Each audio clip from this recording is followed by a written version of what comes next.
You'll actually find a lot of like the fairy tales or fables from your childhood are actually allegories. Like Little Red Riding Hood is another allegory. Um, the Tortoise and the Hare, uh, The Boy Who Cried Wolf, Hansel and Gretel, The Emperor's New Clothes. That's a great one that is relevant today. They're all relevant today, but that one in particular, I think, is a pretty good one. But they're not just for kids, right? Even today, I'm quite sure you know of some very famous allegories. The Matrix being one of the most popular ones. You can watch the story in a literal sense, like a cool like sci-fi film, but really it represents the deeper meaning that is very similar to Plato's allegory of the cave, right? Like what it means to live life in the cave and interacting with the shadows versus, taking the red pill and being exposed to truth, right? And how hard that can be, how hard that decision might be.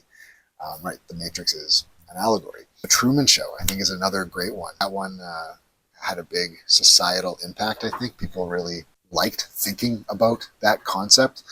And again, you can watch it in the literal sense, but there's a deeper meaning to the Truman Show. The expectations being put on us, how that influences our daily lives.